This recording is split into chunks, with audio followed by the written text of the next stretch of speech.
HBO has done some renewing, Rob. They've been busy renewing some episodes. We got House of the Dragon, Task. I haven't seen I Love LA, but I Love LA. Night of the Seven Kingdoms hasn't even aired its first season yet. And I was speaking with John yesterday about how he said the execs over at HBO just love what they see of Hedge Knight, so they're already renewing a second season before season one has come up. But what say you? Dude, again, HBO with their banger shows. Night of the Seven Kingdoms is based on George R. R. Martin novellas. He's back as a creator. It's more of an everyman show. The trailer looked terrific. I can't wait to see it. I really, the more Westeros is ripe for exploration, and I think House of the Dragon proved. Can you do a sequel to Game of Thrones? However you thought it ended, it's one of the greatest shows that's ever been on TV. And House of the Dragon, while I thought season 2 was cut a little short, but they knew that. I mean, it was probably a budgetary issue, but getting a renewal for a fourth season, I think that's great. I think what we're getting, they had said, I think Ryan Condal, the showrunner, had said originally that they wanted to go 4 seasons, or maybe George R. R. Martin did, to tell this whole story. Maybe they'll get a 5th season out of it, which is great. Well, but if we do, hopefully we're not getting this, although it's renewed, we're not getting it till the summer of next year. No, so I know. So let's hope if season 5 does happen, it's going to be then summer of 27. Yeah, so they're going to switch off years, apparently. I think we get both Night of the Seven Kingdoms and House of the Dragon this year. Don't we get House of the Dragon in late summer, and then they're going to switch off. So then we get Night of the Seven Kingdoms and then the 4th season of House of the Dragon in 2028. Gotcha. I can live with that. Well, I think it's exciting. Yeah. What about, have you caught up with Task or? I have not, although, John's talked a lot about it, said it was great. And a lot of other people I've talked to think it's great. So maybe it is. Yeah. Well, what are your thoughts on Night of Seven Kingdoms? I mean, it's based on a novella.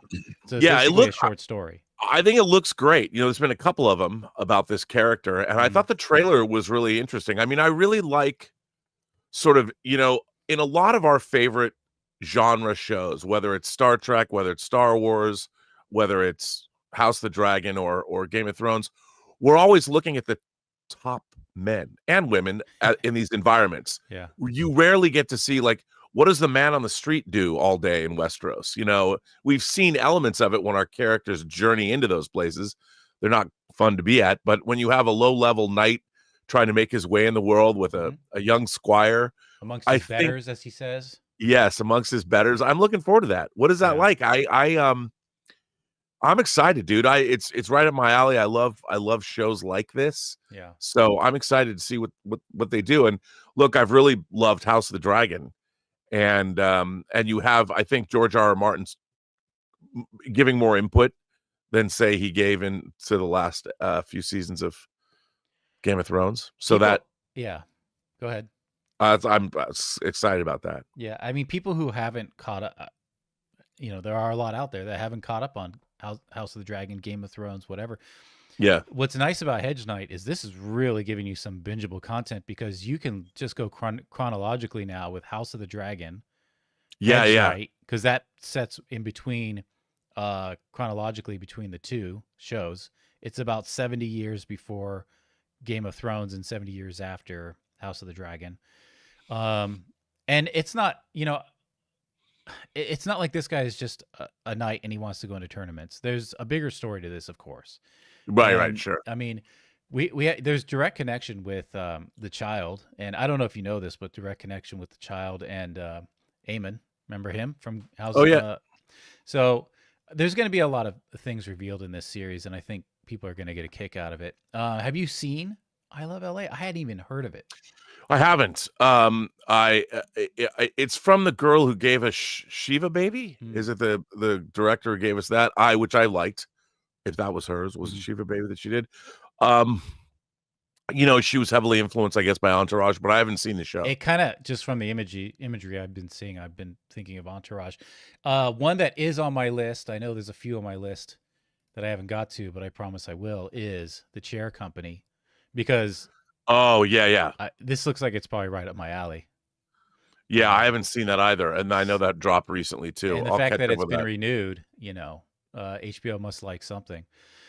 So, look, there we have it, guys. HBO is renewing 4 or 5 different shows, some of which haven't even aired yet. Have you caught up on, obviously not Hedge Night, but House of the Dragon, Task, The Chair Company, I Love LA? What do you guys think about that?